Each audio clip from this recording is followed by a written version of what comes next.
So the two pieces that we recorded today are the Schubert Impromptu in C minor and a new percussion duo by Jason Truding.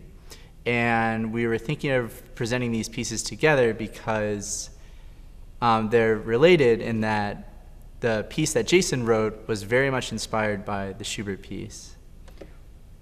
And we like to play Schubert Impromptu because we both of us really like the classical music, and we think that a lot of percussion music is not, we don't have a repertoire in classical area, so we just decided to arrange it for two marimbas. So in the classical repertoire, the only percussion variety is pretty much playing timpani and orchestra, which is actually something that we both love to do. But I guess we were listening to these Schubert Impromptus and we just thought, these are such great pieces, it's too bad that we don't have this kind of repertoire. So then we just said, well, forget it, we'll just arrange it for two marimbas and play it.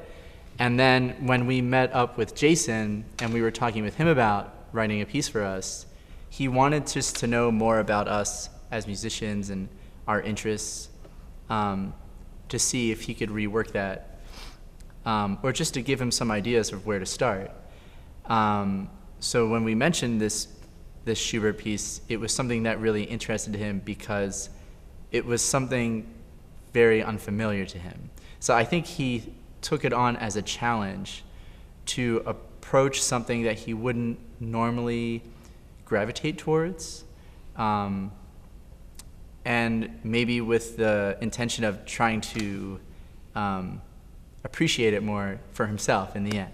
I think he takes the pitch materials from the Schubert Impromptu and put that in throughout the whole pieces, and you can hear that in the pipes when we have especially the pitch material in the pipes and crotals, and in chimes as well. So pretty much throughout the pieces, when we play any pitch materials, I think you can kind of hear the C being center of the whole piece. So the first movement is basically two sections, and then the first section is repeated in the end.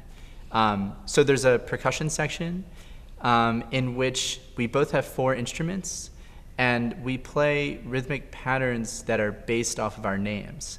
So Jason took my name, Mike Zell, and gave me one note for each letter. So I have 8 notes.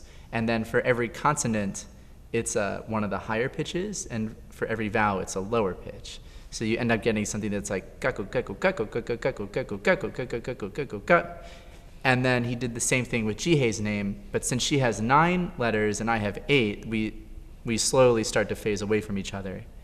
And that's basically what happens in the first section of the piece.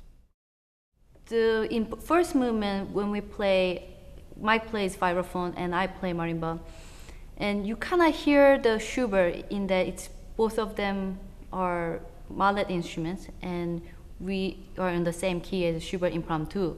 But he kind of put the extended technique, example, the buzz on the marimba and Mandarin roll on the vibraphone, kind of makes it not as pretty, because when we played for Jason for the first time, I think it was on the score, but he was just like, that sounds too pretty, so let's do something to make it not as too much like a Schubert Impromptu. So we kind of added later on the buzz or the Mandarin roll to kind of add on the texture.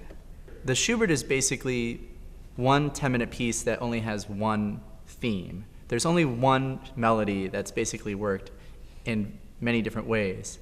And Jason basically takes that melody and sometimes just stretches out the notes. So instead of taking up, in a quarter note within a quarter note equals 90 tempo, it might take up an entire 4/4 bar. So you don't necessarily hear it being the same theme, but the notes are definitely there, and like the line of the notes is almost exactly the same. The piece is really long, but it's in a lot of really small pieces.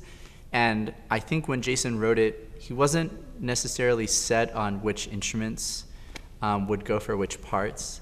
So when we finally decided together on how we wanted to kind of pace everything and which instruments we wanted to use, there'd be this space where we'd both have to move from another instrument, but there is no music there to cover it. So one of the things we decided to do was to use the dictaphone to play pre-recorded material as we're moving, so that throughout the 20-25 minute piece, there's pretty much no silence that really happens. There's always some sound happening, even when we're moving between instruments. The first picking that I do is about somebody named Frank, and that is nothing to do with this piece. Just randomly he said, just choose a person that named Frank or Franz. So I just chose one of my friends who lives in New Haven, Connecticut, to describe it in my own way. That has nothing to do with any connection with the piece, but I kind of enjoyed saying whatever I say. I think we should also say that the speaking is completely improvisatory. So in the score, it doesn't tell us what to say. And Jason really encouraged us to not practice this part of the piece because he wanted it to be So really we didn't spontaneous. But I would say that when Jihei speaks, she's just talking about somebody she knows named Frank or Franz. And what it does is it sets up my speaking part, which is I'm actually talking about Franz Schubert. But you wouldn't necessarily know it just because when Jihei was talking, it was kind of random and nonsensical in a way. It's something that we wouldn't expect you to know our friend Frank. But when I speak, I like to throw some kind of hint so that maybe if you are somewhat aware of Franz Schubert, you might know that it's him, or you might not. But in either case, it's just kind of a fun way to, I don't know. Speaking is always like an interesting thing to do. Yeah, and also I think I thought about why Jason put the speaking, or a lot of choices that he made. I think in some ways that both of us are not used to doing, like. Yeah. So I think it was also challenging for us to figure out how we do moving from translation or transition, or using different instrument that's not familiar to us. Yeah, I think the one thing, kind of a big picture idea that we talked about with Jason is that for him, working with a piece like the Franz Schubert Impromptu was taking him out of his comfort zone. And we liked that idea. We didn't like the idea of somebody writing a piece that kind of worked towards our strengths. We wanted a piece that would kind of expand our sense of musicianship and put us in positions that we haven't had to deal with before. And speaking is definitely one of those things that a lot of musicians are just not accustomed to. So we like the idea of having to just say something on the spot. It kind of forces you to really let your guard down and just be who you are on stage. And that was really interesting for us to explore, I think. Yeah. So the last part of Jason's piece is very similar to another piece that he wrote for his group, So Percussion, called Extremes. And basically what you do is you take a concert bass drum and you lay it flat. And the first thing you do is you kind of create a drum set out of it by putting a kind of trashy cymbal and then a bell over that. So you have three sounds. You have kind of a bassy sound or a kick drum sound, and then a snare drum sound, and then a hi-hat sound.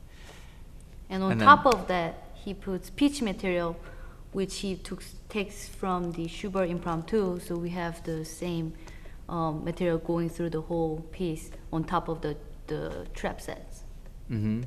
Yeah, like for instance, the four pitches that Jihei has, she has 4 and I have 5. And the 4 pitches she has are B, C, D, and E. And that very closely can transpose to the first 4 pitches in the Schubert. Okay. And what was the final thing? What's your favorite stick company? No, I think overall, just talk about the name of the piece. You know, like Jason's overall. Not really liking it. Well, the piece is called Oblique Duo number 2.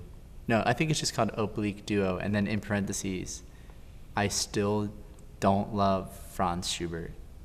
Franz Schubert. Yeah. So I think that kind of shows that he tried to like Schubert's music, and at the end he found out that he still doesn't like Schubert's music. Well, he said he still doesn't love it. Right, but I think he definitely appreciates and respects his music, but he just couldn't find himself, loving those music.